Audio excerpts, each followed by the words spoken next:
call this council meeting to order. Please rise and face the flag for the Pledge of Allegiance. I pledge allegiance to the flag of the United States of America and to the republic for which it stands, one nation, under God, indivisible, with liberty and justice for all. Welcome this evening to our January 28th council meeting. Please, can we start with the roll? Councilmember Lawson? Yes. Selby? Yes. Miller? Yes. Mayor Walters? Mayor Pro Tem Perez? Yes. Welcome to those in attendance and those watching virtually. We will start tonight with our agenda approval.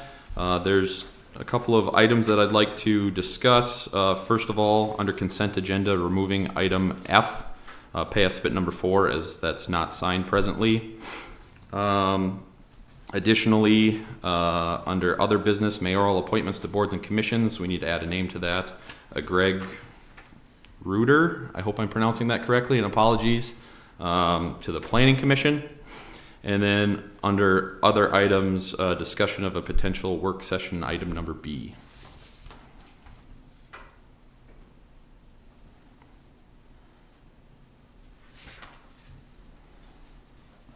I will move approval of the agenda with the changes just mentioned.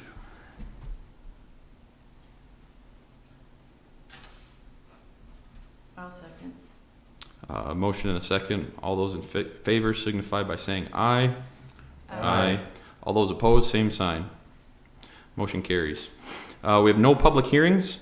We are going to then move into citizen comments. We do have a couple of pre-designated individuals coming up. First, I'd actually like to start with Jeff and Brian from Woodseth, just to be cognizant of Brian's time tonight. We do, under ordinances and resolutions, we have a couple of things that is pertinent to our discussion, so I'd like you to come in and speak if possible. Apologies for calling you out a little bit earlier than prepared, but trying to be cognizant of your time as well tonight. I appreciate that. So my name is Brian Bai. I work with Jeff at Woodseth. I'm a civil engineer. I work with quite a few towns around Morris, so I'm familiar with public infrastructure. I mainly work with utilities, water and wastewater, and Jeff has more experience with the state aid program, so that's where we kind of complement each other. So just wanted to introduce myself first. Go into the state aid advance resolution first. Is that up first? Okay, so what the advance resolution is so up towards the top, there's that $835,691.36 number. That's what's in your state aid account right now. And the state aid, the estimated state aid portion of the project is at $1,548,000. So to meet that, the resolution is to advance that $712,308.64. So this resolution just says you intend to advance it. It doesn't actually send the money yet until you request it. Down below, there's that $562,308.64. That number needs to be updated to that $712,308.64. What that is that $562,308.64 is without a contingency. So Jeff had the state aid engineer add the contingency to get to that 712. So we'll have to send the revised one with that correct number. So is there any other questions on this resolution? What's our annual amount of the state aid, do you know off the top of your head? I mean, how far advanced, or how many years worth are we advancing? Good question. So yeah, normally you get about 2.25, 225,000. I was So gonna guess 250. you're about 5 years, and that's the max that you can go. It's pretty common for cities to start advancing, requesting state aid dollars for a large federal aid project match. So this is something that the city has done in the past. It's probably been a few years because it's been a few years since we've done a large federal aid project. But if we can borrow money off our future numbers Correct. and get, hopefully with inflation and things going up, it should save us money going forward if Correct. we get through. Thank you. Yep. Okay. So there's that one, and then, And then the no parking on 7th Street. Yeah, so the no parking resolution, so, during the review, the state aid review of the plans, they determined that the east, 1,500 feet, so basically from the wetland just west of John Riley Construction out to Highway 59, they determined that is a commercial zone. So for that commercial zone, they want wider parking. So with the street width, the way it is now, not the way it is now, but the proposed street width, it doesn't meet that. So there was a few options that we reviewed with Rebecca and Russ. And one way we can do it to keep parking on one side is just move the center line over 1 foot. But then you need to designate that there's no parking on one side of the street. So the thought is to designate the north side of the street as no parking. The south side, like on the John Riley Construction side, there would still be parking allowed. So the resolution needs to be passed to designate that zone. We tried to clarify it the best we could, and just to give you a scale, the total project from Line Drive to Highway 59 is about 4,500 linear feet. That east 1,500 feet of it is what would be the commercials, that's the commercial zone. That would be where the no parking designation would be, just on the north side of the road. So that's what that resolution is for, and the state aid would require that just so that the plans, it would be just a small revision, but so the plans meet their standards with the resolution. So, is there any questions on that one? So where does the no parking? It would start just, Where does it start? it would start just west of John Riley Construction. There's kind of that wetland. So there's that low spot just west of John Riley.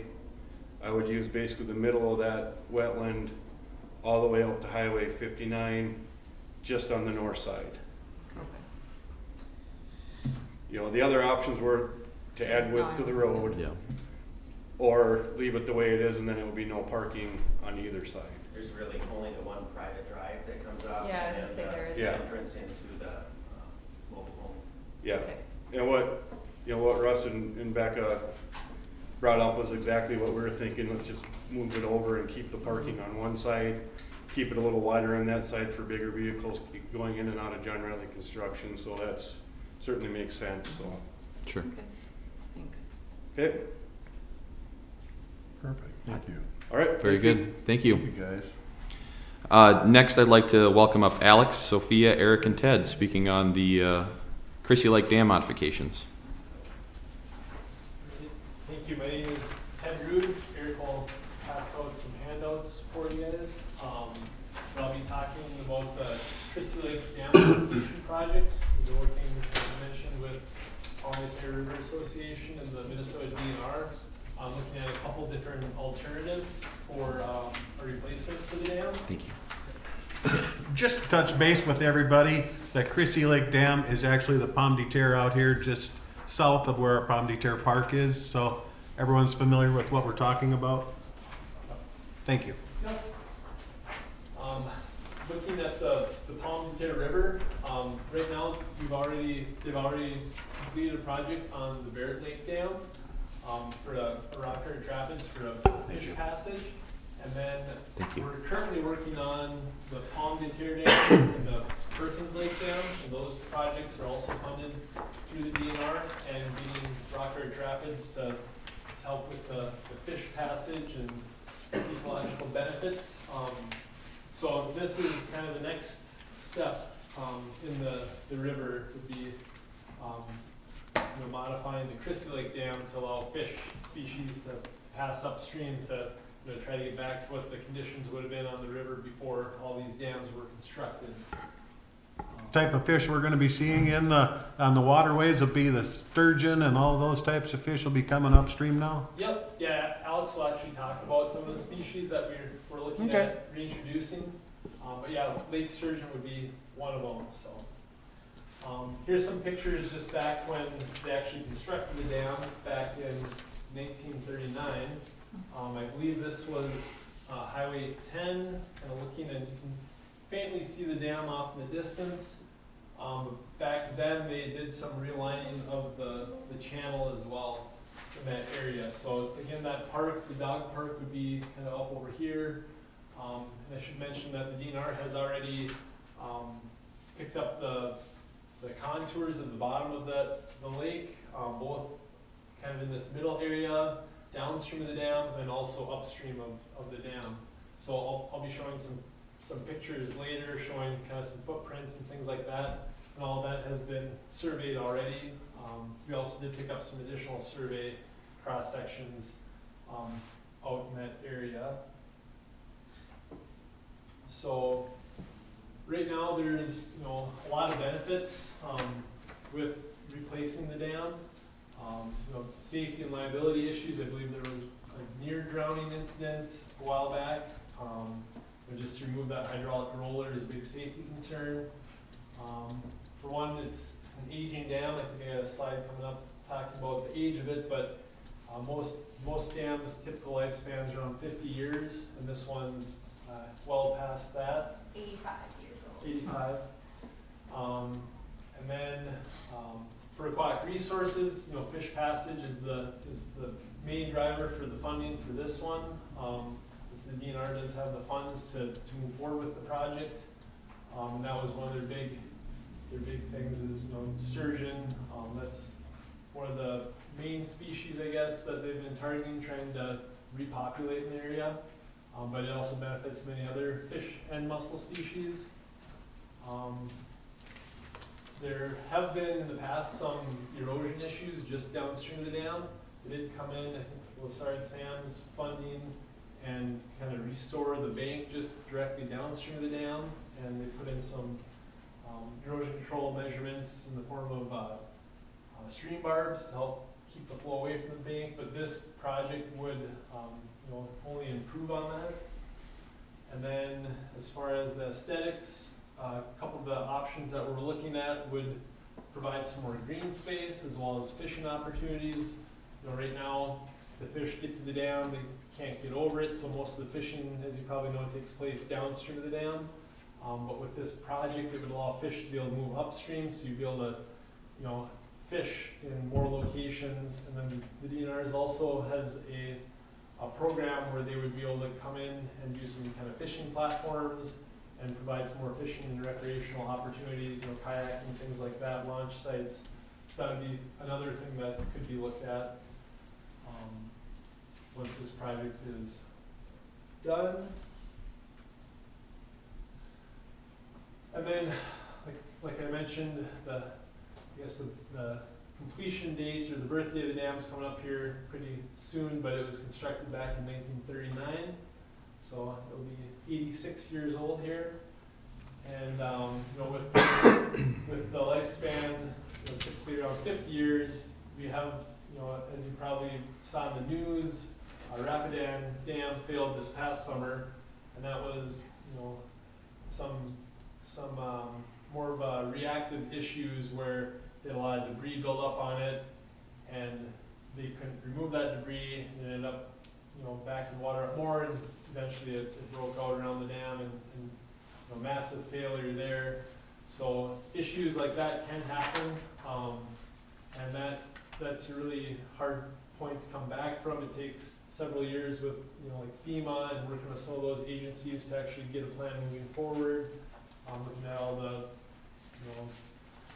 ecological side of things and restoration. So that's something that by doing this project, that's one thing that we'd hopefully avoid in the future if nothing were to be done with this site. Like I mentioned, these low head dams are, they call them drowning machines. You get caught in that roller, conditions are just right. Even on some sites, like on the Marsh Lake Dam, the pelicans were molting, and they were, feeding, and they got too close to the dam, and there was close to 300 of them that got swept into there, and when they're molting, they don't have good enough feathers to fly away, so they ended up just getting caught and they ended up drowning. So from a habitat standpoint as well, it's important to remove that hydraulic roller. Another thing I should mention too, so I'll be talking more about Rock Arch Rapids in specific. I'll talk about some of those design details, but one of the nice things about that is there are no stop log bays or things for debris to get hung up on. I don't know if you've had a whole lot of issues in the past with trees or logs getting hung up on the stop log portion, but for the Rock Arch Rapids design, when you get a little bit bigger flow, it just picks up those trees or debris and moves it downstream. So you don't have as much for maintenance doing that. Here's a look at some of the turbidity impairments. This is where the bank had failed. They got that Lessard Sam's funding to do that stream bar project. And that was installed back in 2012. Right now, it's that picture down there shows what it looks like today. So it has been holding up, you know, any way you can pull the flow away from the bank is just going to help reduce, you know, sediment transfer downstream even more. You can kind of see where they put the stream bars in, they kind of direct the flow away from the bank. And then again, you know, just downstream of the dam, so here's where the dam embankment is located. And then obviously there's been trees growing on it, which can be somewhat of a safety concern, because if you have a big, large tree that gets tipped over, all the roots pull up, you could have a breach in the dam, causing a failure. But just downstream of the dam, it's pretty braided, so it doesn't do a very good job of transferring the sediment downstream. So it, you know, it's not in a real, you know, stable condition, what you'd like to see. So I'll get into it a little bit further too in some of our alternatives, but we do look at, you know, addressing that and keeping flows away from the embankment, which would help to, you know, protect it. And then I'll probably have Alex come up and talk a little bit now about some of the aquatic organisms and fish passage. Yeah, so I'm going to talk a little bit about some of the biological benefits of this project. You know, as I talked about, one of the main drivers of this project is providing passage for aquatic organisms that currently cannot get upstream of this dam. As Ted already touched on, you know, there is already a project in the works to address fish passage at these two barriers here, at the outlets of Perkins Lake. Many of you around here probably call that Pomme de Terre Lake, but yeah, that's the lake we're talking about, the one that's nearby here. And then one we call Pomme de Terre Lake up in Grant County. And then Barrett Lake, just downstream of Pomme de Terre Lake, back in 2006 already had the outlet modified to a Rock Arch Rapid, similar to what we're going to be proposing here. And so fish passage has already been addressed there. And so once these other two projects get done, well, then Chrissy Lake Dam is the one big piece remaining. That's essentially, once we address Chrissy Lake Dam, it will provide miles of stream habitat that currently, many fish species are currently blocked off from once all these projects come to fruition. So in Chrissy Lake Dam specifically, as you can see there, there's currently 15 fish species that are absent upstream but found downstream, with 11 of those expected to move upstream if the dam's made passable. And that's because some of those species are not, while they are downstream, they haven't been observed like right up to Chrissy Lake Dam. But we do expect 11 of those at least to get upstream. In addition to those, there's 8 species of mussels, with 5 of them having a pretty high probability of moving upstream once the dam is gone. I don't know how familiar some of you are with the way freshwater mussels work, but they do rely on fish as hosts to move the larval stages of their species upstream. And so we expect upstream movement for mussels as well. And then it's also just worth noting that this dam is considered the second largest impact to biodiversity in the entire basin for the Minnesota River, second only behind the Granite Falls Dam. And that's obviously, that's a large structure, large barrier. So behind that one, this is the next largest, considered the next largest barrier.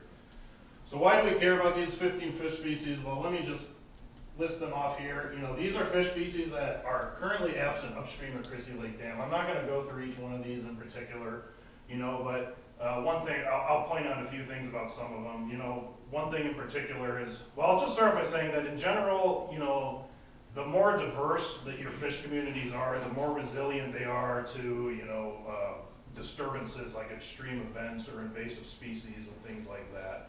And so we're really trying to have robust, diverse fish communities that just make the fish communities for even our game fish species that, you know, essentially support the fishing industry out here. It makes them stronger. It just makes our ecosystem stronger in general. To bring these species back and have something more reminiscent of what, you know, historically has been in this drainage.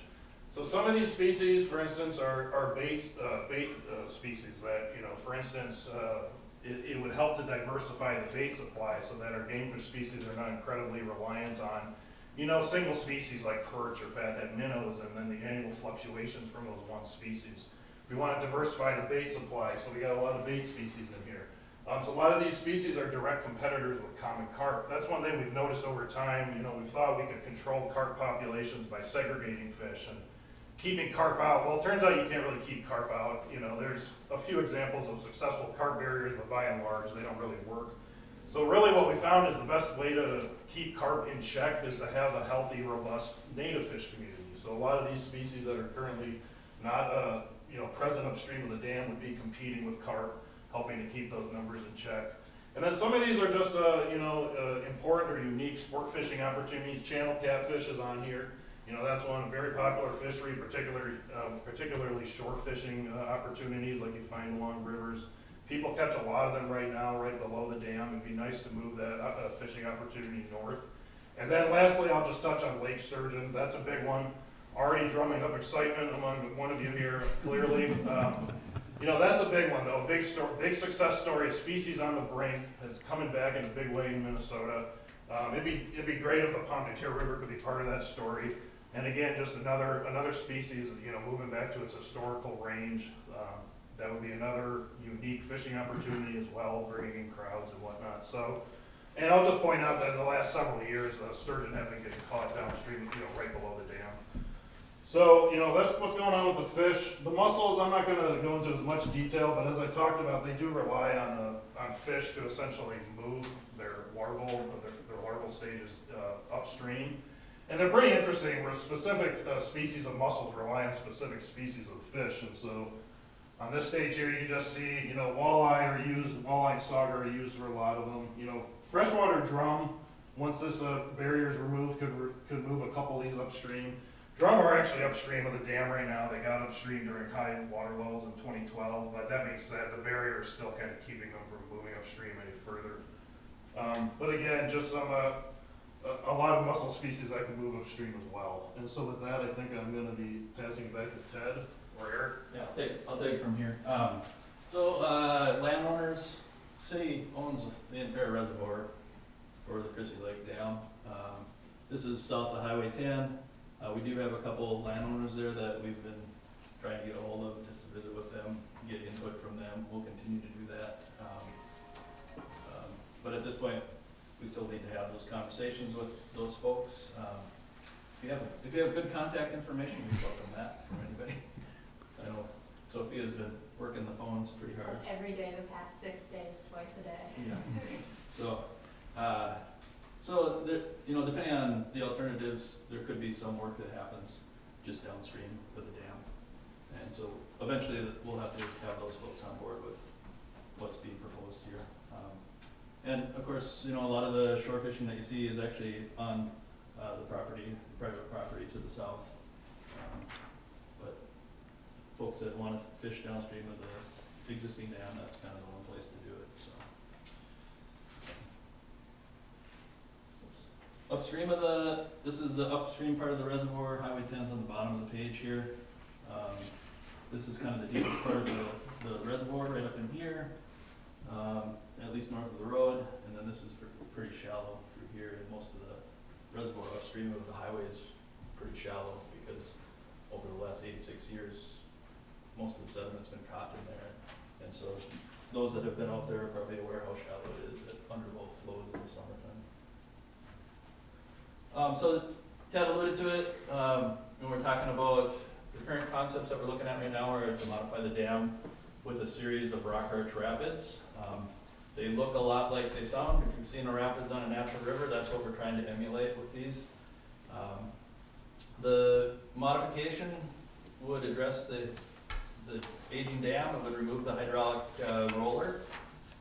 It would also allow those fish that Alex was talking about to reuse those 116 miles of the Pomme-de-Terre River that they currently don't have access to. Protecting the downstream banks, the project would look at addressing some of those issues right immediately on the south side of the dam. We have where the channel comes right up against the toe of the existing embankment. That would be addressed. There might be some slight channel alignment depending on the alternative that ultimately gets selected. Large flat rocks often get incorporated into these things, so that's where fisher people can go up there and they can stand on those structures to fish in either above or below the rapids. Typically right downstream of these rapids, you end up with a situation that's very similar to the existing dam where you have a little bit deeper water, and so those tend to be a good spot. Giving away all my fishing spots, I guess. But, Leave them sturgeon alone. yeah. Yeah. So, Alex mentioned it, I think, too, the state's prioritizing this for enhancement as far as access for fishing, and we'll show that on some of the alternatives. And then, these rock arch rapids that can be designed to allow for canoe and kayak, either portage around or if for moderate to expert paddlers that can actually go down these things.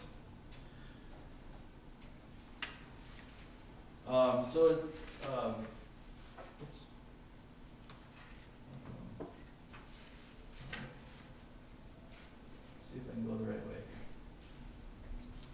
So, long story short, we're looking at rock arch rapids. These are typically done by putting in a slope at 3%, so it's a pretty gradual slope going down stream, and then they have boulder weirs in them, and we'll show you some pictures of those. Each one of those is generally about a half a foot of drop over each of those stair steps. And in between those boulder weirs, we have pools that we create that provide some habitat and slack water for kind of fish to kind of make their take a little break if they need to before they make the next jump to the next over the next weir. So as far as the concepts, we kind of have things going on in 3 different areas right now with the current concepts.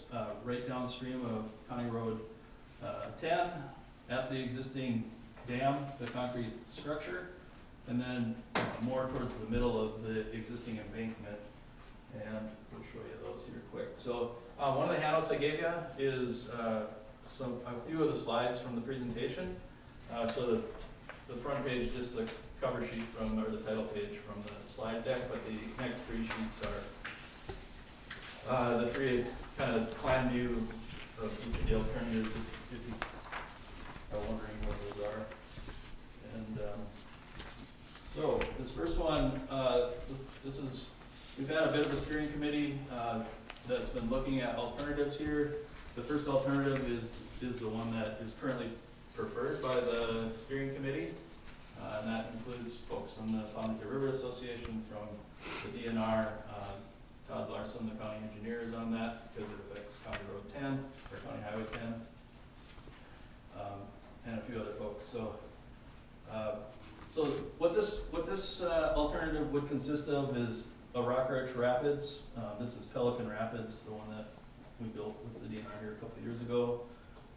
Just as an example, but there'd be a rock arch rapids through the middle of the existing embankment.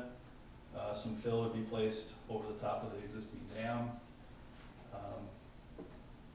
This crest would be lower than what the current crest is, so a large part of this area south of the road would come out of the water. These white lines you see here, these are improved fishing access. There's some desire to provide ADA accessible fishing accesses. So that's what these white things are, areas where potentially you could have gradual enough egress, ingress to go to some fishing platforms closer to the river, basically. And then there'd be some spots even along the channel here where we'd provide some nice flat areas for people to get in to go fishing type thing. So all of that green all the way up through the whole picture would be above the water level with the new... The way More or less reclaimed. right, it would be more or less reclaimed, but the way that it's mapped right on here is that we looked at trying to provide a 10-acre pond, Okay. and that's right at the runoff. So this would be at 0 flow coming down the river. So if you had any flow coming down the river, some of this green would be underwater at that point. Okay. And The one thing I will say is that, you know, all this stuff is really conceptual at this point. We haven't done a lot of design work. There is a flood insurance model that was just approved here in September for the Palm Beach River, and so whatever alternative we come up with, we have to look at putting what's desired into that model and then make sure that it's not going to affect, and we don't expect it to, since we're looking at potentially a little bit lower crest. So this one has a rapids here, it also has a Rockridge Rapids here, just downstream of the highway. Right now, this is, you know, not quite 2 feet lower than what the current runout of the dam is. And so it gives you an idea how much ground kind of becomes drier if that crest is only, I think it was 1.6 feet. The result difference is what we're showing here on this map. North of 10? North of 10. Okay. North of 10. So the elevation of the dam right now, I don't have the exact elevation, but this crest up here would be 1.5 or 1.6 feet lower than what this is, and that's how much area in that reservoir. And a lot of that's just because, you know, 86 years of sediment coming into the reservoir, and it's, the DNR, they blanketed that area this fall with a whole bunch of survey, or this summer. So we have really good information about what the bottom of the reservoir looks like as far as sediment levels. And so that mapping is really based off of that actual survey information. Likely if this was the alternative that would be selected, some of the channel up here would be reestablished. Because, you know, a lot of the channel through this middle part is actually totally obliterated today. It doesn't actually exist out there, so we would have to reconnect that. You know, likely the way I would see construction progressing is you'd lower the water levels within the reservoir, kind of dry out the reservoir, so you can get in there to do the work, whatever the project ends up being. So, and some of that would then allow more of a definition of exactly what that would look like. But this is largely based on some photography that we saw from like the late 1930s, where the channel was back at that time. So that's what we just picked for an alignment for now. So that's the first alternative.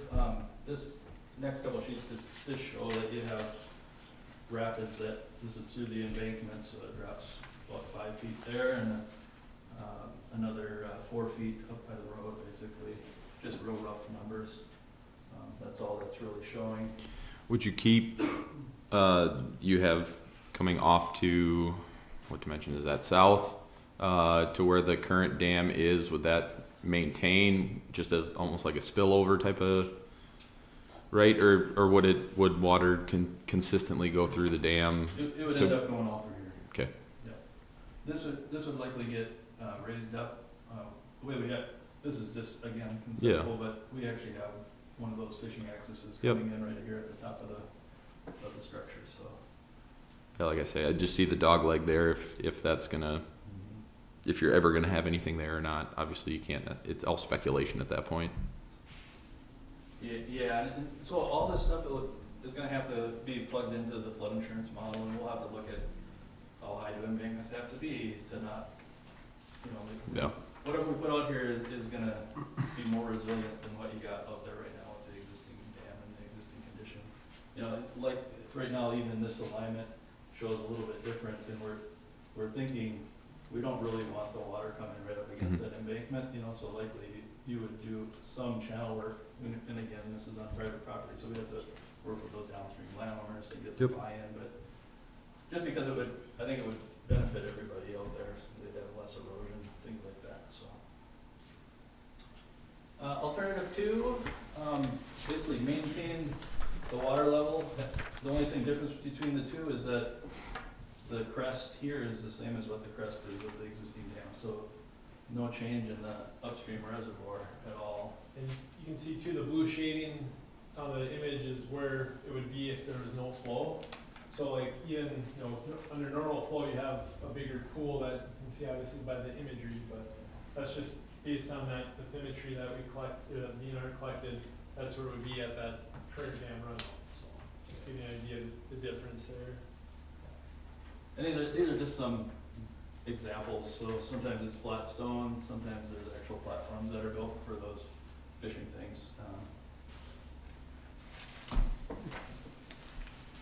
And so this just shows those two slopes, again, 5 foot on this downstream one, and a little bit, or about 5 feet of the upstream one as well.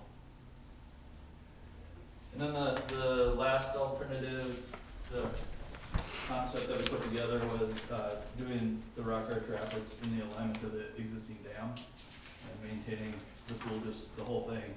So there would be no new green space for the third alternative. It would basically, what it's watered today would be watered in the future. And there'd be, less opportunity for enhancements as far as like fishing access and things like that, just because it'd be much like it is today.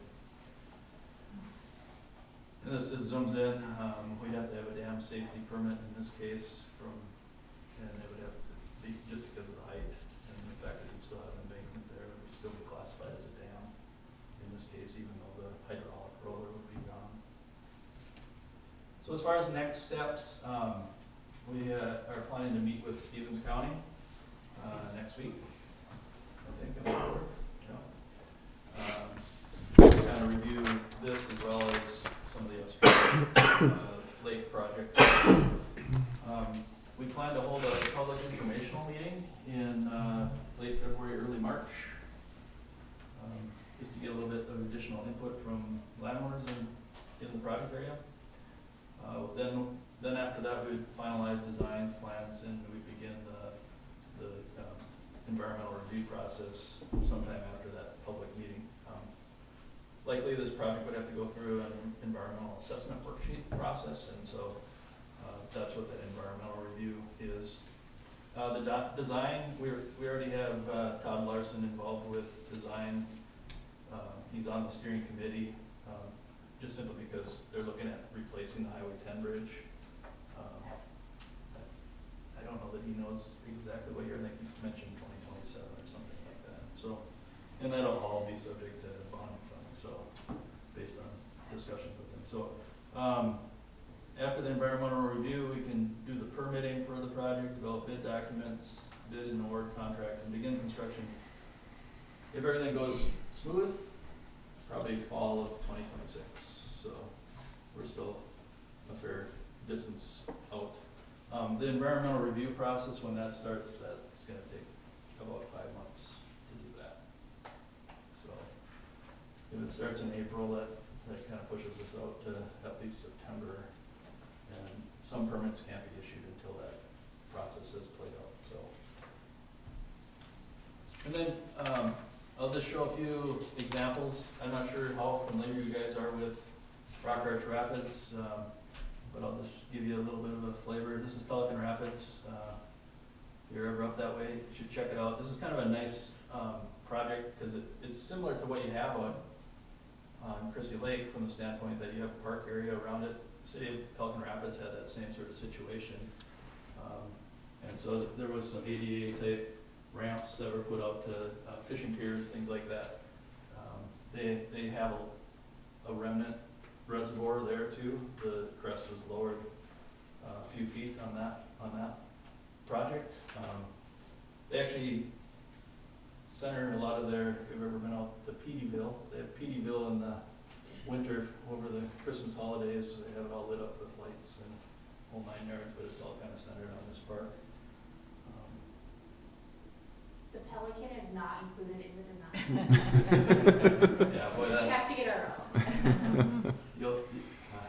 that's a whole nother presentation. we actually got that, we actually flew that thing out of there just about, well, we had to lift them up. I learned a word that I had never knew before. Have you ever heard the word colossi? Well, you guys have all heard of Paul Bunyan and Babe the Blue Ox. You know who number 3 on the list is?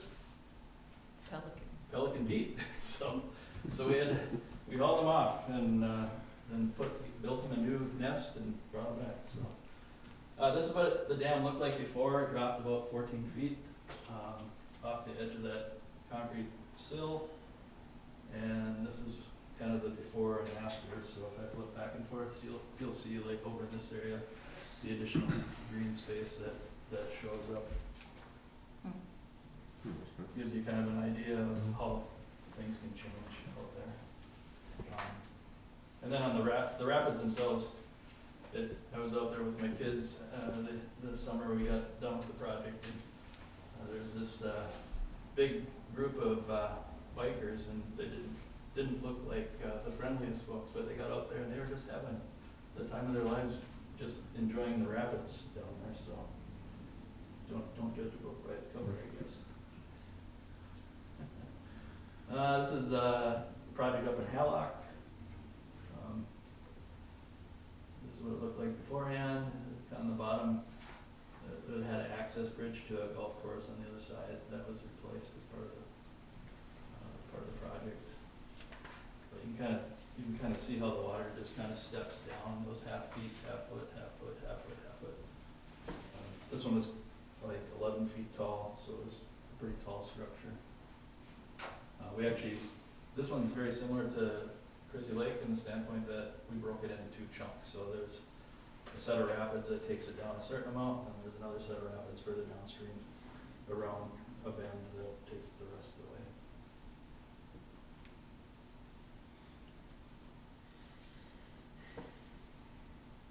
That's kind of what the first rapids looks like now.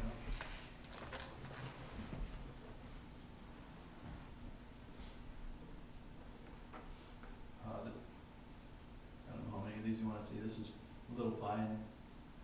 We did 4 structures here a summer ago along the Otter Tail River.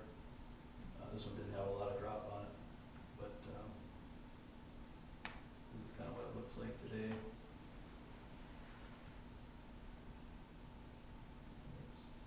Here's Big Pine, which is the next lake downstream. Spring of the year, the sturgeon would be bumping their noses up against the dam most years, couldn't get past it. And this is what it looks like today. This is looking from above. Sometimes we build these embankments that go out to kind of frame in the rapids. Rush Lake's the next lake downstream. This one we had to break into a couple chunks because we had Minnesota Highway 78, I think it is, up there that came across. That's what it looks like at the crest now. Not much of a ripple there. And then it goes west under the road and then turns north. And you see the rest of the rapids downstream here. This is the outlet of Otter Tail Lake before we modified it, and it had kind of that unique orifice. And so this one we had to do something a little more creative, where we actually have more of a channel that zigzags through the rapids. And since that time, we've actually incorporated similar features into most of the rapids. And it works really well from a fish catcher's standpoint. That's what that one looks like, looking kind of to the east. And this is 2022. Some of Ted's friends from back home by New York Mills alerted him to some sturgeon actually spawning. This was the first documented spawning in the river basin of sturgeon for I guess 100 years.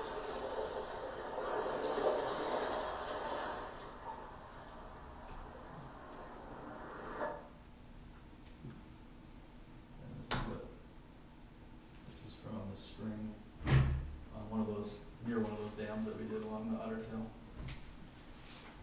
But there you see the sturgeon come up and swimming in there. The structure themselves also provide spawning habitat for lots of different fish species. Anything that likes a more gravelly type substrate to lay their eggs in, they become a spot that spawning often happens for. So we've seen walleyes and these things and other species as well. So.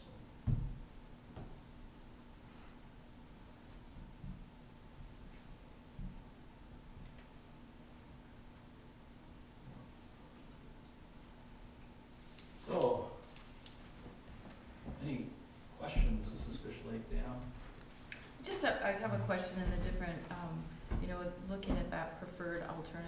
first one where we have all that extra green space, it kind of went like, oh, you're taking away our river and our water. But does it, I mean, is that really what happens? I mean, we canoe down that river and kayak several times this summer, and so it's like, well, how big is it gonna be, or small, Yeah, so or? actually you'll have more connectivity through that whole area. It would be more river-like all the way along there instead of what you have today. Right now, where it's just, But if you have flow coming in, you're gonna have flow. You know, if the river dries up today where there's no flow, it's gonna be kind of similar to what it is. is it more cost effective to do that too? I mean, you have, So I or guess what would be the reasoning for making the river smaller? sure. That's what it looks like, maybe it's Yeah, not. maybe this is a good opportunity to go to that other sheet. So I gave you guys a kind of a color-coded sheet, and I tried to, this is my own opinion of things, but what I tried to do was I broke things into the 3 options that I showed you up on the screen on the top. And then, option 4 was full dam removal, and option 5 was, no change at all, leave everything like it is type thing. And, the funding that we have is through the Get Out More, it's a state grant. So the Montana River Association has money that will pay for the entire project, but the expectation of the grant is that there would be a series of rock art rapids put in. That's the way that the grant is written. So if it would be something different than that, then that funding, there's a good chance it wouldn't be available to use for a project. The way that this kind of is set up is I tried to kind of break things up funding wise. So if it's green, you know, this is kind of like red light, green light, yellow light type things. So we have funding for the first couple options. For the safety aspects, you have the hydraulic roller. All these alternatives would eliminate the hydraulic roller. That safety issue would go away. And then, you know, you go to the failure hazard, you know, decrease, you know, significantly less stress on the earth and embankment. The second one is also listed that way. The second one, that where we maintain the pool upstream of, at the same level upstream of Highway 10, one of the drawbacks of that is that you just put more pressure on that road. In essence, you move the dam from its current location to the road. And so there may be some considerations there that we gotta look into in order to make sure that that would work. So just wait, before you go any further, so when you're looking at the color code, green means this would happen under the grant if for option 1. Yellow means most likely, and red means not happening, under each of those options. I'm color coding them more from the standpoint of, this is the best, good is green. Yeah, okay. Yellow or orange is less so, or doesn't really change things very much. Okay. And then red is kind of a negative.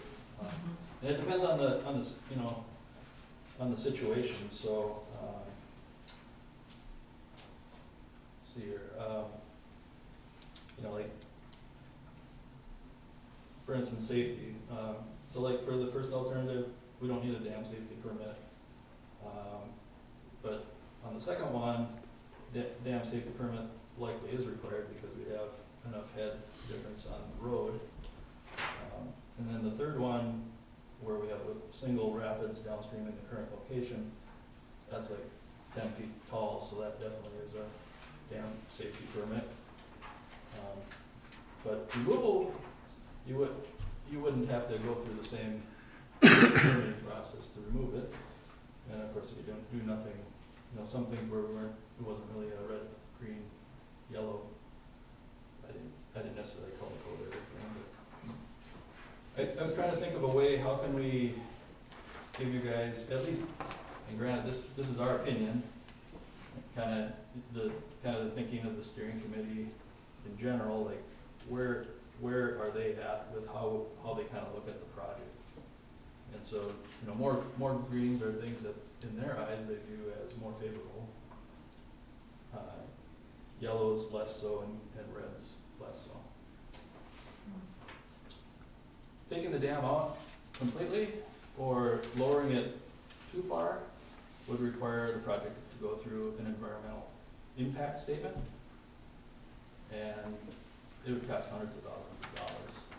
I don't know if you guys have been through those before, but they're very expensive, so. The alternatives are somewhat built around trying to not have to go through that sort of process either. I'll add to another consideration, you were saying like, well, why would we get rid of the water up there? Is because in a lot of ways it's almost inevitable that it's going to happen. In the 86 years that the dam's been in existence, you know, it's, I believe, Mike maybe correct me, but I think it's more than half at this point now filled up with sediment. I think I speak for everyone in the DNR, but we were kind of shocked when we went out there to do the bathymetry survey at how shallow it really was. Like, you don't have to drop the lake elevation by very much where all of a sudden all that green area is now showing up because it's so shallow. And so in a lot of ways, you know, if we just keep that reservoir, we're kind of just punting a decision that is going to have to be made down the road. You know, it's filling up with sediment, and this would just be a way to kind of get in front of that and to essentially shape it into something that the city wants going forward instead of dealing with a reservoir that's just filling up with sediment and drying up on its own naturally and is going to be unsightly and not really giving any benefits. And the money to address it is available now if we go with one of these alternatives, whereas, you know, when trying to address it down the road, that money might not be available. That's probably a significant comment, just in my eyes, is just the funding is available to do something out there.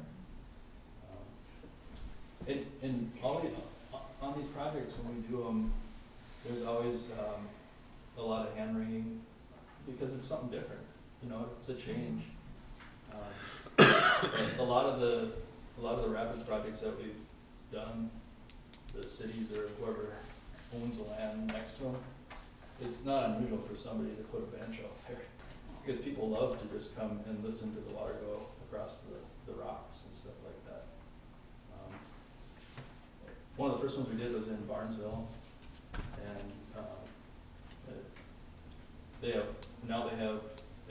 it's in a park, and they have benches on both sides, right on the south side of Highway 34 there, as you're coming into Barnesville. And I've heard lots of people go out, you know, have told me that they go out there and they just kind of enjoy it. Oh, they have a walking path around there and Yep, everything. yep, Yeah, but I it's know right by exactly Blue- that one. Yeah, Blue Eagle Lake, or Blue Eagle Park, yeah. No, I was just wondering because it's like I said, when you look at it, it's like, oh, our water's gone. But Yeah. that's why. It would be different. There's no, I don't wanna sugarcoat that it's not gonna be like it is today. It will be different. But, you know, it's, in the end, you know, from a fishing standpoint, I think fishing opportunities in the reservoir are gonna be a lot better after you get the project done, simply because you're gonna have things that are coming up from the Minnesota River and downstream that can actually move up through the entire Pomme de Terre system. And it will make, I think Alex mentioned this, it'll just make the whole system much more resilient the more species you have. And a lot of the things on his list, like you mentioned, they're bait fish, they're not the things you're gonna necessarily catch on your hook, but they're gonna help make those things that you do want to catch on your hook grow a little bit faster, or at least provide food for them, so. The future channel restoration, or where it's shown here on the first option, is that pretty much set in stone, or is that the deep part of the river from Yeah, our so- survey results, or how do you determine where the river will run through the? Well, I think there's definitely some latitude, exactly how that alignment runs. Part of what, I'm just trying to get back to it.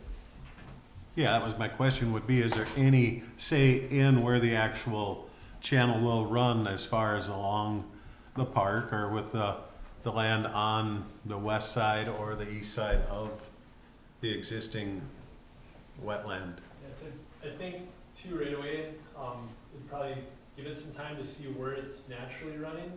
And then the idea would be to come in maybe a year or two afterwards and do more of a channel restoration, and the kind of the route we have shown right here, some of that's based on what that historical imagery was back when the dam was constructed. And then some of it is just, I think, up in this area especially, the channel's already pretty defined, at least the low areas going through there. So we tried to kind of, as close as we could, reconnect what that historical imagery would be, but then also connect where there is an actual channel without having to move too Okay. much material. But certainly, you know, like over here, if we wanted the channel to come up like this, and then over here, we picked this spot right here because there's already a fishing spot there, so we wanted to make sure that that was on it. Yeah, that was my point, just Yeah. along where the park is, or the camping with the different activities, or along the campground and the park out there, just with it being right up next to the road up on the top portion of that picture, just curious if there's any chance of that being moved to the west some, to have a little more space along the road up. Up here? Yes, Yeah, that certainly could be. but just who's got the say in that, or everybody can have some input on that, or? Yeah, Just well, curious, not that that's something that's set in stone, but just curiosity wise, if yeah. the city would have any say in that. So back in the earliest photos, the river actually went like this. Like back in the late 30s, as the thing was starting to fill up, the river kind of came over here and then hooked up here. And this just, at least in the bathymetry, is the lowest spot of the channel as it exists this last summer. But like you get into this spot and it's like this. The whole thing is almost level. There's almost no difference in elevation through this big chunk here. This is just full of sediment. And it's just kind of almost all the same elevation out there. So there's, you know, certainly we can put it wherever we think it belongs. I think the biggest thing is trying to get the shape right and making sure that it kind of matches what's coming in. And you know, in the end, we want something that's going to be a nice, stable situation. So I know on other projects that DNR's been involved with, you know, they bring the reservoir down, they let the river do a little bit of stuff, and you let some of that sediment consolidate a little bit, and then it's a lot easier, of course, to get in there and do some of the channel restoration work later on. I don't know, Neil, if you have more to add to that or not. Yeah, we've done past projects like that. The Pelican Rapids one where we brought it down to, in the end, we ended up not having to do any channel work necessarily because it did recover more than what we thought. We thought it would be straighter and not as meandering or back and forth waving. So we ended up not having to do any. But yeah, like Eric said, there's not much in the bathymetry telling you where that's going. There is some bounds, like within a river, you can only bend it so much and keep it stable. So you need to keep that in mind. So if you wave it in one direction, you have to take it back the other direction without having it cut itself off in the near term. So The corner just you can't make them too tight either. Yeah. When you're doing the restoration. Thank you. Yeah. What other questions do you guys have? Yeah, any other questions from council? Any thoughts on the alternative that we showed you? Excited. I think it'll get narrow it down so you'll have some water moving through faster, so hopefully have some better looking or fresher, instead of sort of a dead bog that if you have it spread out that width, that there isn't enough water moving through that, or keep things so that it hopefully will have a little more pizzazz or some life in it. So when you guys are, like in the summer, does it get pretty stagnant then? It's dead in that spot.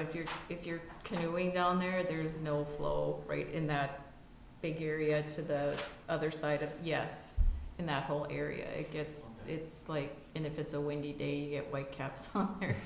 I mean, yeah, no, it's you can very much tell when you're like kayaking or canoeing, it's like there's no flow until you get closer to the dam. But that whole big area is just like now stagnant, I don't know, but it's not moving very fast, so. Vegetation's growing up pretty I well wonder- there. You can just about walk on it. Some of it, yeah, there are spots where you're, like last year when you didn't have a lot of rain.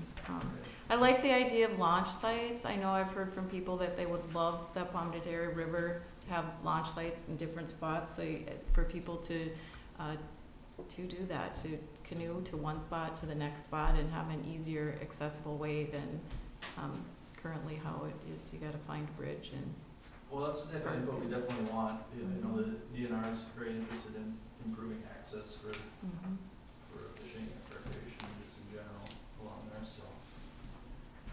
I'm not a fisherman, but I know there's a lot of people and kids that go down there and fish, so, that would not take away from that at all, would it, on the other side of the dam? No, I mean, yeah, we're not taking that lightly, because it's widely recognized. Yeah, I mean, most it's, popular fishing spot. in absolutely probably it the whole is, yeah. county, not just, Morris. And it's true, right now the fish hit a hard barrier right there, so it's hard to compete with that. But we do still think that, fish are gonna be congregating around these structures, and we hope that we can actually provide kind of a more diverse, array of fishing, areas instead of just everyone right there below the dam.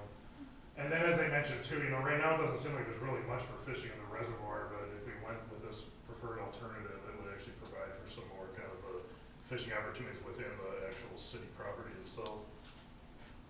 Yeah, the one thing that does happen when you have channels that meander like this is you end up with something that's a lot more diverse, because you have, typically on the outside bends, you're gonna have deeper pools, and those will hold the fish a little bit more, so I mean, these end up being good spots for fishing because of that, just because they tend to have a little deeper water in them. And, yeah, go ahead. I was gonna say, but it will be different. I Yeah. definitely want people to be aware that, it's something that, like I said, we're not taking lightly, because I know that's a very important thing to the public, is maintaining the fishing site at this location, a quality fishing site, Looks good. Well, and also like the water access from our campground. I mean, our campground is right there and people expect to see water when they get to a campground that's on a river, so, yeah. It's hard to tell how big that area is from a picture, or how big it will be, the green area, the water that's being taken away there. Like, do you have any idea? Yeah, I mean, right now your water is the full extent of the green. Yeah. But it can't be, it can't be more than a couple feet deep, is it? Most of it's much less than that. Right. But it's still water. I mean, it is, it's still water. Yeah. How deep would the river get deeper when you channel it then, than what Well, it is currently? I mean, we would, if we were gonna do something up in here, if we didn't let Mother Nature just kind of make the channel, I mean, first of all, if you're doing this, you would draw down the reservoir before you really get too far into construction. A lot of this stuff is gonna show up as far as, like, Mother Nature's gonna say, well, this is where I prefer it to be to a certain extent. That's what we saw up in Pelican Rapids when we did it. And, so there would definitely be some cutting. This would cut down to, it isn't gonna get, unless we were to take everything completely out, it's not gonna cut all the way back down to the original grade, but it would be deeper than what you got right now for a channel. Because even, like right in this stretch here, there isn't any channel. Right. It's just almost level all the way across that whole area. And it's all the sediment from upstream, it hits the reservoir, the front end of the reservoir, the upstream end of the reservoir, and all that sediment just kind of falls out. And I think, like you mentioned, Kim, There's, it's like it feels like there's no movement at No. all there under some conditions, and it's because it's just such a broad area. Yep. Doesn't really have current anymore. From the Bethune we did upstream, we started to get to some of those pools in the river, kind of upstream of the reservoir, that was like 4 to 5 foot depths, we're seeing those outside pools in that. So Okay. you'd probably see similar in that reservoir if you re-meander it, especially in those tighter turns, closer to the park where they're showing, the tighter the turn, the deeper the pool's gonna be. Okay. Very good. thank you. Thank you. Yeah, Thank you very much. thank you. Looking forward to seeing it done. It'll be here before we know it. Now I'll turn it over to the rest of the public. If anyone has any comments, for citizens' comments, state your name and address for the record, please. Annette Watson, 115 South Atlantic Avenue. And, thank you. So, I was listening to these comments, and pomme de terre is French for apple of the earth, which just means potato. So now I'm envisioning a colossi potato up in the nest next to the dam. But, I have a heart for public service and for supporting the voice of the people and for having you guys succeed in your elected role. And as you recall, last council meeting, that I'm not in favor of placing such a large playground in the piece of land that's called Eastside Park. But I still encourage you to do your best to listen to the townspeople. So I'm here to suggest just one amendment the council can entertain at a later date since the mayor isn't here. But I propose that you just flip or switch the layout of Eastside Park Playground. So making the parking lot on East 7th Street and directly across from a business and not a residential area. And this is based on what I heard. So flipping the park and playground supports what I heard at last council meeting. A man from 7th Street said that he is used to traffic noise and he's in favor of the playground. Then there were many from 8th Street that gave different reasoning on why they were against the proposed playground, but they were all offended by the parking lot that would appear before their homes. And so I'm gonna add, which would be placed outside their front yard and on a less busy street, so they're not used to the traffic like 7th Street is. So therefore, both people on both sides of this street gain something from their argument just by flipping the layout. And then I would also add, not just the people in town, but people who are visiting our town can better get to the playground with this layout. So they'll encounter a stoplight, then they'll turn down 7th Street, and they'll immediately be at a parking lot. I would also say that immobile people may prefer to sit in their vehicle because they have trouble walking and watch the events in the bandstand without having to walk, an added benefit for them enjoying the event like a drive-through at the theaters of the past. So as I said before, last council meeting, that politics is the art of compromise. And so this small compromise may take some extra planning as you look underground, the park, but I think all the effort and money used to make this adjustment demonstrates your cares for the thoughts and the well-being of those in towns who've made their voices heard. So council decisions can be revisited, and I believe that this is one of those times. So again, I propose that you switch the playground layout, putting the parking lot on East Side Street. Thank you. Thank you. Thank you. Would anyone else like to approach council this evening? Seeing none, we will move into the reading and approval of minutes, which consists of the regular meeting minutes from January 14th, 2025. So move approval of the regular minutes from January 14 meeting. I'll second. All right, we have a motion and a second. All those in favor of approval signify by saying aye. Aye. All opposed, same sign. Motion carried.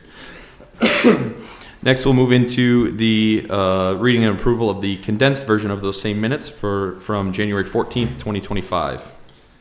I will move approval of the condensed version of the minutes from January 14th, 2025.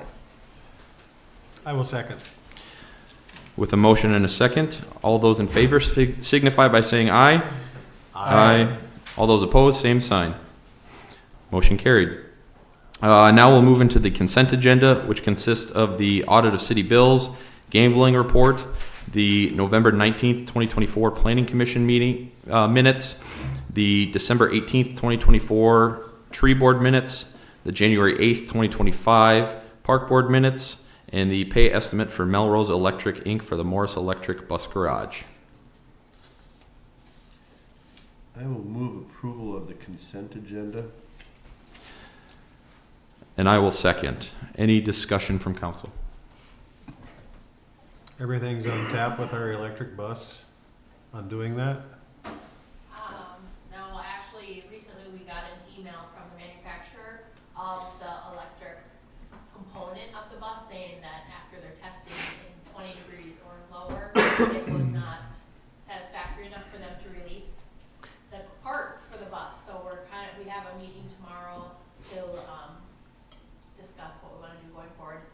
We could accept it, and I guess we felt like we wouldn't want to do that considering a good amount of our year could be 20 to 30 degrees or lower. So we're kind of back to the drawing board. That was kind of a discouraging email we just got. So we have the electric charger, and that was 100% covered as well. So we're not out any money. How does the school, don't they have an electric bus at the school? Did they not run that in the winter, or? I Who knows, just difference. I mean, I'm just wondering why Heard they that have. Valid comment, yeah. Is it that it won't charge in that temperature? Hold a charge, And I think maybe? we'll learn more tomorrow at Yeah. this meeting, but we just Interesting. got a short clip. But we have the charger and we got the electrician, so this is basically for the installation of the charger, Installation and the charger itself. which we've already got the charger. Correct. Okay, And it was, I just- 100% covered. 100% Yeah. picked up by, The bus was supposed to be here like in 2023, so it just kept getting backlogged, and you know, we didn't know why at the time, but yeah, I guess I'd heard some possibility on a delay that why we would be putting in the charger and, if we aren't getting the bus for another potentially year or two, but if it's 100% picked up, then it's gonna be there. I guess we, going forward, still plan on doing something with an electric bus to go ahead and do it, I guess, if that's our plans. With that, is that company going to refund us whatever we've paid in? we are, I assume that's part of the meeting. About 89% of the reimbursement back that we've paid, Okay. and the rest is coming shortly, so the city will not be owed any money from Sure. the electric work or the charger itself. It's just the timing sometimes takes longer with reimbursements and such. They never wanna give it back real fast. Nope. Thanks for that. And we were up against the time frame actually too, I should add, of the grant for the electric charger part expired sooner than the electric bus. So that was also a push for us to get that ordered, so that we didn't lose out on those grant funds. So the potential of losing grant money by not doing it, yeah, okay, thank you. Yeah. Any other discussion? Seeing none, I have a motion and a second. We'll go to a voice vote for that. So all those in favor of approval of the consent agenda signify by saying aye. Aye. All those opposed, same sign. Motion carried. We'll move now into petitions, requests, and communications. And before us tonight, we have conditional use permit recommendation for the Planning Commission. From the Planning Commission, apologies. And I will turn that over to Becca. Yeah, so the planning commission met last week. They looked at a conditional use permit for an urban farm. It is over, by the E Free Church over there on the garden areas that are already being used as gardens. Two of those parcels are being used, to, grow food and then sell it to businesses, community members, restaurants.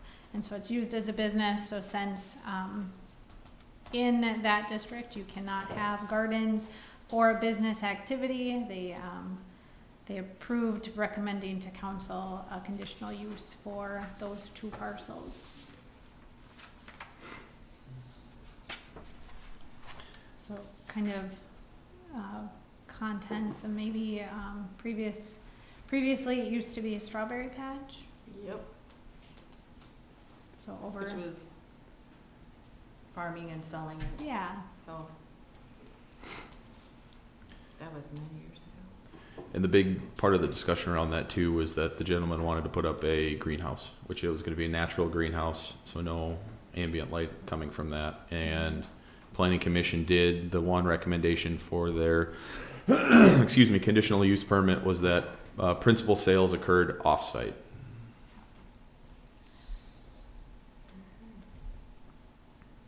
But it did pass unanimously through the commission. I just got. Wow.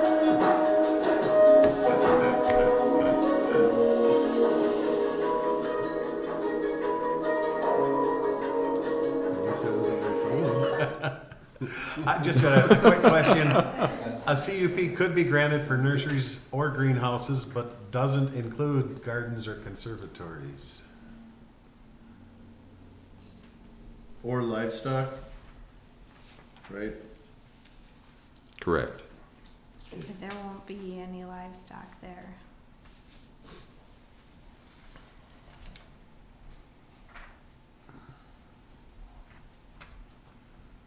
I will move approval of the CUP recommendation from the Planning Commission. I will second. Very good. We have a motion and a second. I'll ask for roll call vote on that, please. Councilmember Nelson, Yes. Solly, Yes. Miller, Yes. Mayor Wallace, Mayor Pro Tem Perez. Yes. Moving right along to ordinances and resolutions. So before us, letter A, we have resolution authorizing the soliciting of qualifications for airport engineering. And I'll turn that over to our city manager. Yeah, so every 5 years, the FAA makes us go out in search of an engineering firm. So our contract with TKDA is up as of March. So we're hoping to move along, send these out, get them back, and then at our second meeting in February, approve an engineer for the airport so we can continue moving forward with our projects that we're doing there. So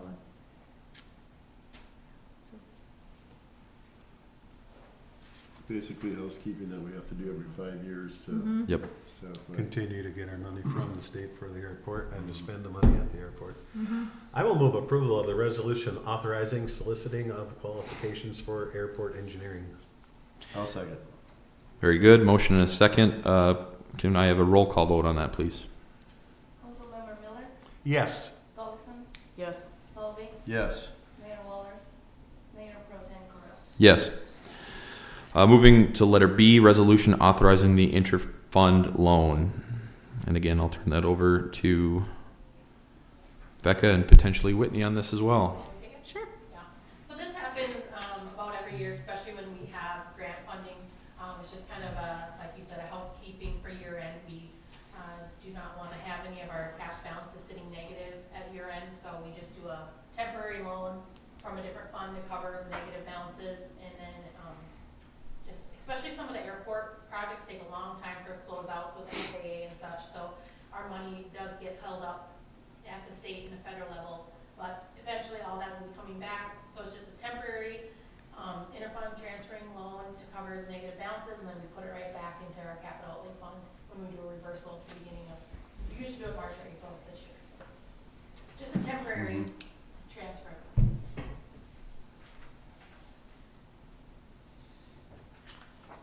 Sounds good. I will move approval of the resolution authorizing the interfund loan. I'll second. Very good. Motion and a second. Can I get a roll call vote on that, please? Councilmember Solly, Yes. Miller, Yes. Dawson, Yes. Mayor Wallace, Mayor Pro Tem Perez. Yes.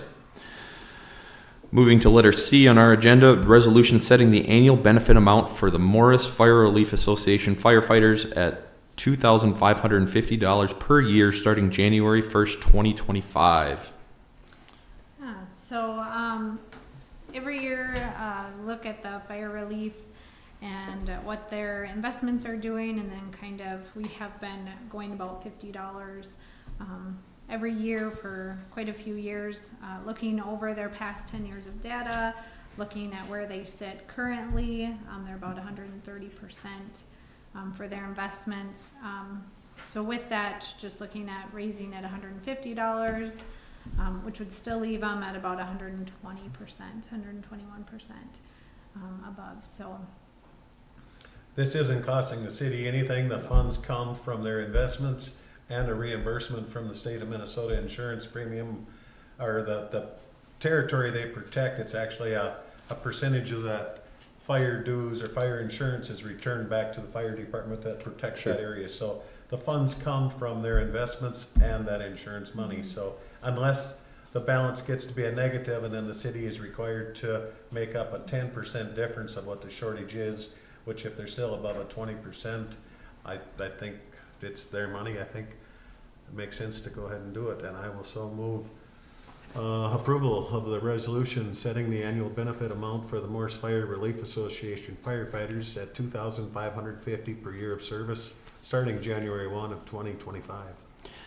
Thank you for the information, Councilmember Yeah, Miller. absolutely. That's I something did- that we don't necessarily hear a lot about. Thank I you. did that portion of it when I was on the fire department, Yeah. and I stopped and visited with Becca and we discussed it, but when I was doing it, my goal was always to maintain at least a 10% cushion and I shared that with Becca, and stating basically it's their money, and if somebody retires, they're getting cheated out of money Yeah. if it's not closer to that 10 to what it is. So I think just in fairness to any fireman, that it should be as much as it can be from their funds. So- Absolutely, so thanks for sharing that, because Yeah. I didn't know how that works. So Exactly. I'll second that, because I don't think we had a Yeah. second on that yet. We hadn't yet, so thank you for that. So we have a motion and a second. Can I get a roll call vote on that, please?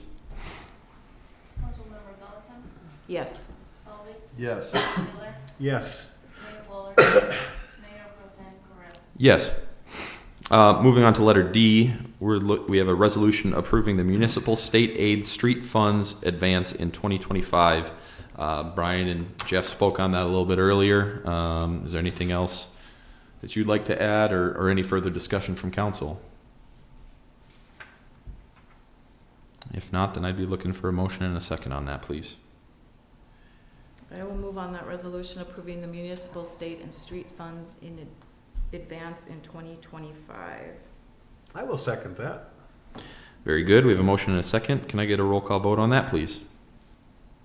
Councilmember Gallatin, Yes.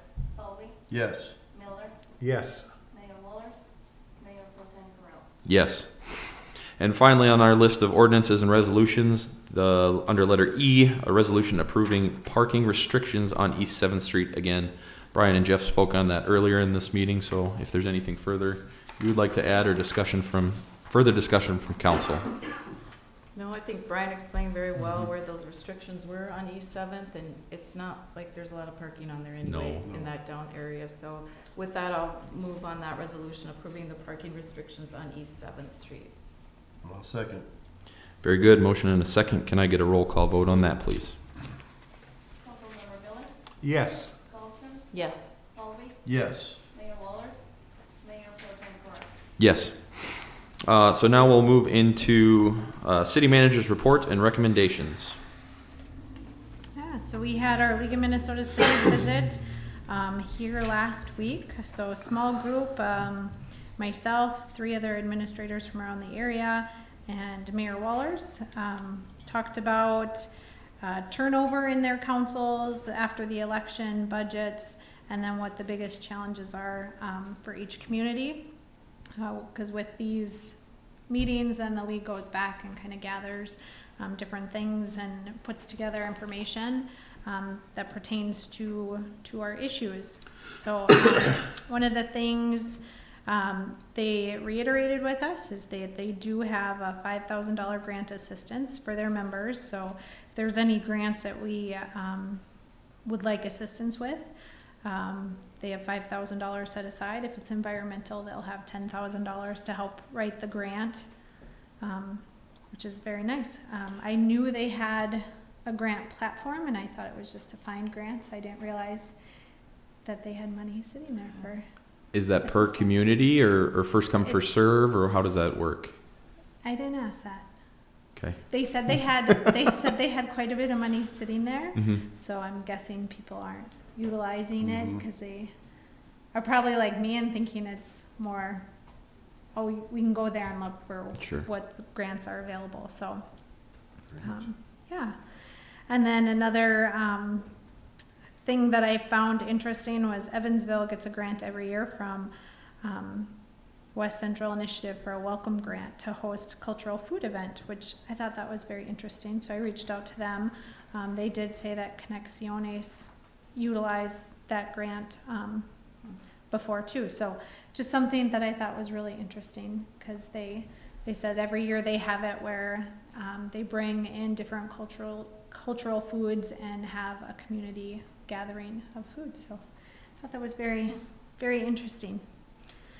The airport, there's been a committee of us working on details for a fly-in for June, so finalizing kind of where funding is coming to fund this. So looking, you have the funding for the bathrooms, garbages, different things out there that we're looking at, advertising, just different things that we need to figure out how we're getting the funds, because we didn't have any of those budgeted in city dollars. So I'm just kind of wondering how to do that. So they're going to hopefully finalize all funding dollars, donation dollars in the next month, and then bring it back to the airport board. So hopefully in the next few months, we'll have some finalized items about the fly-in. Last week, we had our program manager from the FAA out here. They were meeting with neighboring cities, so they did come and take a look at our facility. They walked around the airport with Tom. They were in there. We had some conversations about our AD building, since that's our next building that we're going to be looking at. So discussion on that, discussion on the engineering and how that process worked. So yeah, that'll be, that was nice to finally get to see the people that you connect with over email quite a bit. So our legislative session began very interesting. So we still, I don't think, have had a house that has had all their members there. Last week, the Supreme Court heard arguments on if the 67 members that were showing up constituted a quorum. They said no. Going forward, it'll be interesting to see how this session plays out. We have been urged, when League of Minnesota Cities were here, to reach out to our representatives, even if they are on the party side that are there, just to try and see if they can find a way to work amicably together to do something in this session. So very interesting on the House, and then in the Senate, Senator Mitchell's seat has been in question quite a bit with the burglary charge. A judge granted her a continuance until after the session, so there's been a lot of discussion in the Senate about her role and voting, and it's quite an interesting session. So we'll see how things play out. We do have still some open board positions. It seemed like word of mouth has helped. So we have the one tourism board position, one airport board, and then just one planning commission member, since we did add a planning commission member to our appointments tonight. And then some safe routes, Safe Streets for All. There's a National League of Cities is partnering on doing a Safe Routes for All boot camp. So each week it's a 12-week session. They'll have a peer learning session and then a coaching session.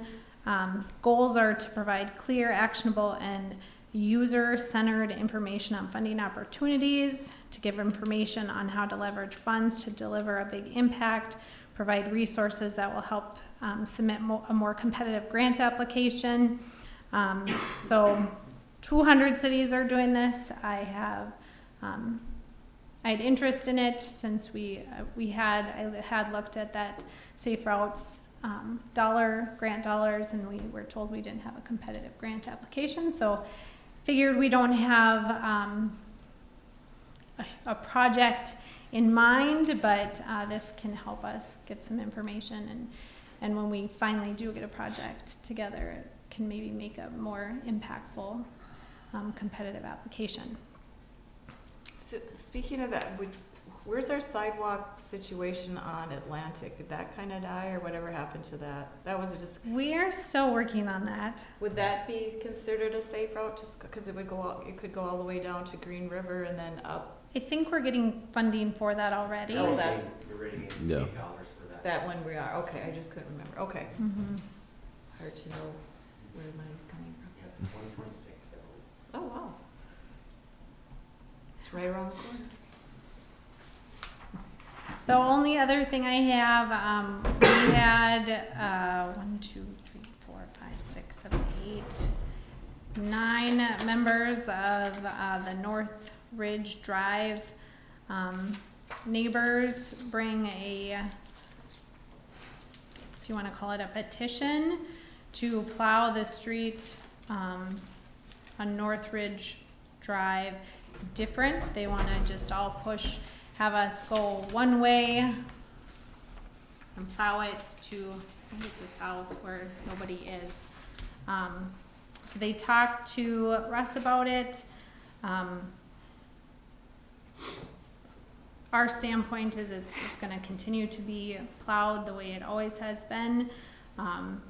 plowing it the way they want to takes quite a extra time, because they'd have to do 3 different passes all the way around to get it. And then if they do it for them, Russ had given me a map and at least 5 different spots in town that they could do it that way, plus extras if you add on by McDonald's and Heartland and all the different things, which would add over 2 hours to his plowing time if we did that way.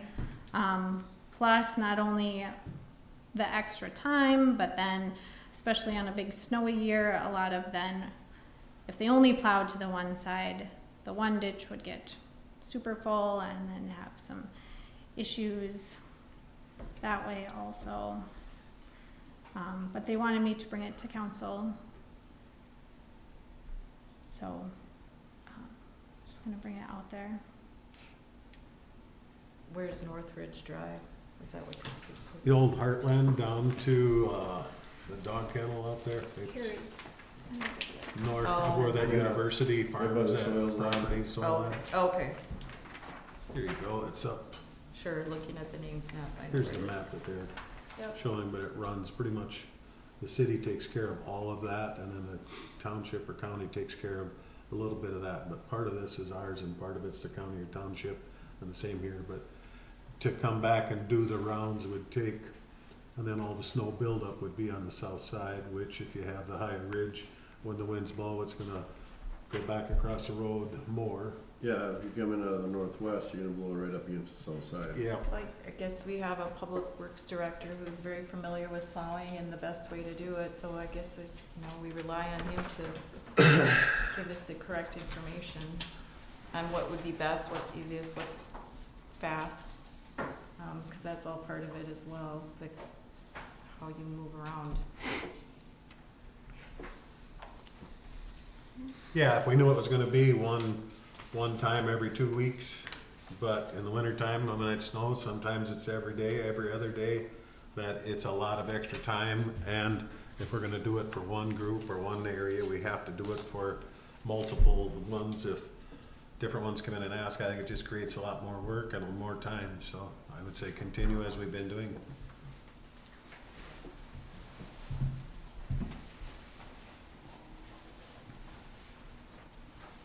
Any other questions or comments for the city manager? Seeing none, we'll move into mayor and city council board updates.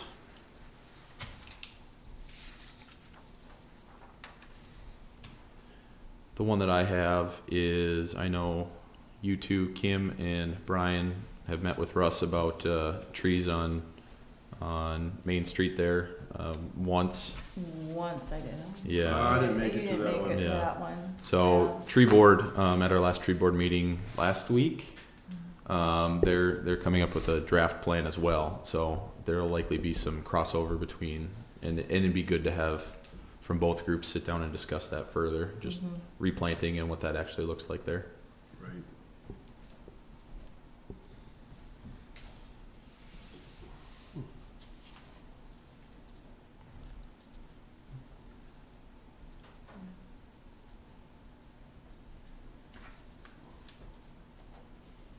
I don't have anything, my boards haven't met yet. I think the only thing I'd have is for the RFC, they have their 24-hour access available now, so we'll get that out there a little bit so more people know about that, so other than that, that's all I have. Can I swim 24 hours a day? That'd be a negative, That's what I thought. It's the walking in the weight room. yeah. Are they, tracking the utilization of that? I mean, with the fobs, Yes. they are seeing how many members actually come Mhm. before or after hours? Okay. Yep. Very good. Moving on to other business, mayoral appointments to boards and commissions. Before us, we have 3 names. The one that we mentioned earlier that was added, Greg Reuter. Again, apologies if I'm mispronouncing that. To the Planning Commission, as well as Annette Watson to the Park Board and Liz Morrison to the Tree Board. So I want to thank those individuals for coming forward and stating that they'll do their civic duty on these boards and commissions. It's really important, and really, we're very grateful for that. So I think I'm looking for a motion and a second on that for approval. Okay, all right. I'll make the motion approving the appointments stated. I'll second. Very good. We have a motion and a second on that. I'll just do a voice vote on that. All those in favor signify by saying aye. Aye. All those opposed, same sign. Motion carries. Again, congratulations to those people and a heartfelt thank you. Thank you. And then on other business, added item B, work session. There was a discussion, and Mayor Wallers had asked that we start having some discussion about a work session for, and you'll have to help me with language here, Joe, about Just public comment policy, be it for public hearings or just generally for the, for general council meetings. so, we don't have to set anything in stone tonight, just want to put it on your radar. Our next actual one would be in April. Right. Yeah, whatever that is this year. So if there's a time, So we got some time, but just working on it. if we wanted to come up with a secondary work session, we could. So I just wanted to put that on your radar. It'll likely be a topic of discussion for next meeting as well on the 11th.